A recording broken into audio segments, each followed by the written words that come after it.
one of the most top animes that I've seen on Crunchyroll. It's very widely talked about, almost as much as Attack on Titan was back in the summer.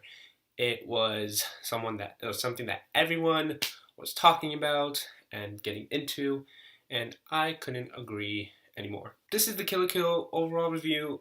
Since it's just ended, I am going to give you guys my overall opinion on the show from episode 1 to 25, 24. I think it's 24, since it is over. Spoilers and knowledge of the full series is required, and spoilers for people who haven't seen it, so you have been warned.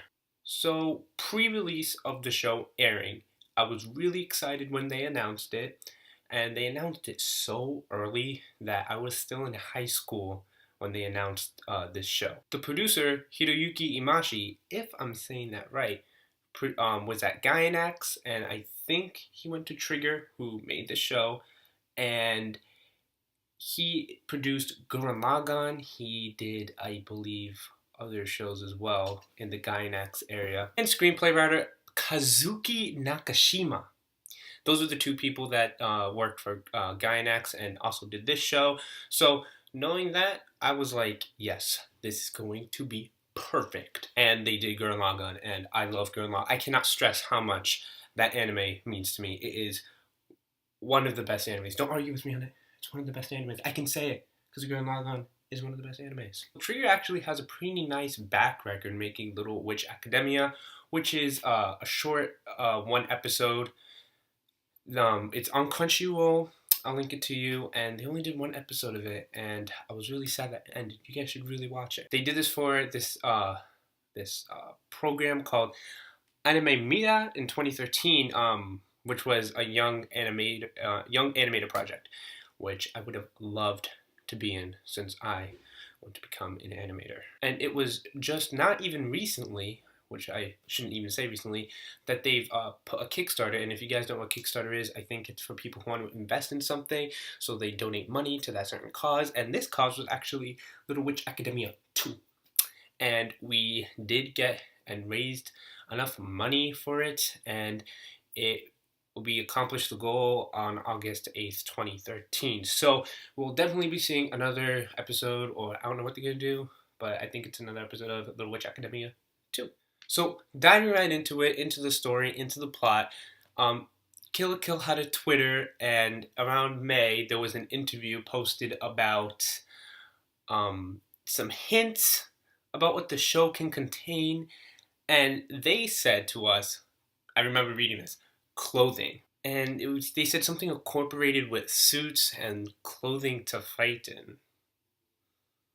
Okay. An overall view of the story, I felt it was very unique, and I'm saying unique looking at it a whole now, specifically at the relationships between Satsuki and Agio, her mother, and Ryuko, her sister. I'm just throwing out all the spoilers for you people who have been warned and are still watching this video. Their father and their family just in general. That aspect I really, really liked. Beginning, to be quite honest, I really wasn't feeling it because, in my opinion, I wasn't really connecting it to it. And I was so sad that Trigger, you made Little Witch Academia, you had people from Gurren Lagann, from Gainax come in, and I just wasn't feeling it. I wasn't connecting with it on an emotional level. I don't know. I started missing episodes every now and then. Like, there was this one time I skipped like 5 episodes. Like, I just didn't watch any of them. And then once it started picking up at the end, of course, because Gainax, I keep saying Gainax, but Gainax and Trigger, because the people who made it did work at Gainax, they always pick up their stories at like the very end, and that's what they did. Therefore, I continued, I trucked through it, and I watched it again, which was expected from Gainax, because not to the point where I'm like, all right, so this girl goes to different schools to find the other half of some scissor and then find the murder of her father. It just sort of worried me. So the theme of the school, Haijo Academy, I never really remembered the name. I just called the school the Academy. I thought it was really unique as well.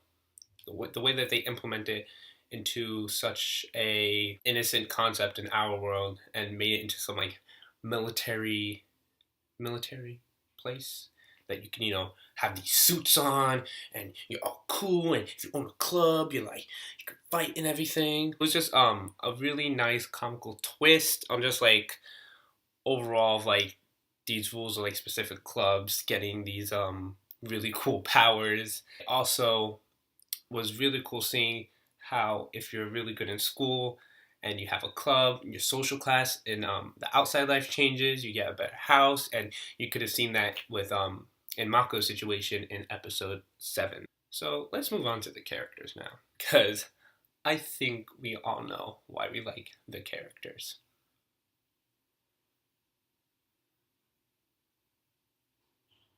Obviously because they're badass character designs and their character development, duh.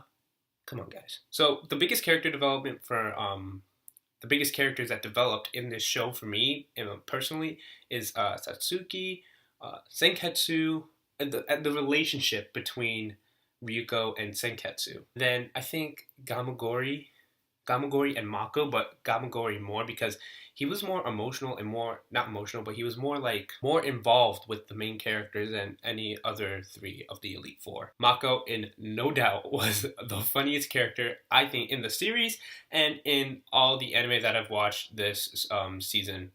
She was just a real funny character that really lightened the mood in some points that were just really, really dark. Although she did get annoying sometimes. I'm not gonna lie. She needed to know when to shut up. So now we move on to the antagonists, or the Raviks, or as I like to say, the crazy ass bitches of this show. We have 3 in particular. We have Ragyo, which is obviously Ryuko and Satsuki's mother. We have her assistant Rei, and then the loopiest of them all, Nui. She was just going on that cuckoo for Cocoa Puff shit. So I find it really funny that Ragyo, if I feel like Tumblr is like the place where anime fandoms just like build this kingdom and make these funny posts that Ragyo is like the Lady Gaga, and like Nui is such a happy character that she was getting so annoying. I wanted to see her get pushed to her limit to the point where she'd get mad, but she didn't go mad. She went insane. Like, she lost every sane cell in her brain. She went batshit crazy. Moving along to music and animation. So I thought they were going to give a nice Gurren Lagann feel to it, but they didn't. They made it their own, and they did it with a sort of techno, sort of rockish way, and there's some songs where I felt the Gurren Lagann in, and I think I'll play it in this video. It was really nice, and it just warmed my heart up a little bit. So moving on to the animation, like, do I guys really need to tell you how like the animation was and how I feel about Gainax's and Trigger's like fighting sequences and just pure awesome perspective and just awesome cutthroat. Every action-packed moment was just like, yes, this is why I watched the show. So now we move on to like the end of the series, like the conclusion. So you have this epic battle scene in space, and it determines the fate of the planets. Get this new mode that the main character is in. So in my opinion, it was very original. Like for like a trademark for Gainax now to put that like element in every show they make. I find it so funny. So that's all I have for you guys for Kill la Kill and what I've thought about the series as a whole.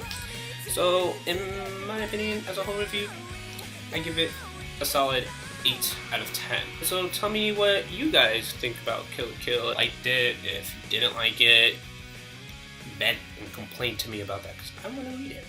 And what would you rate this anime and this just nice piece of animated work? So see you next time when I'll be doing Maggie, Kingdom of Magic, the overall review since it just ended.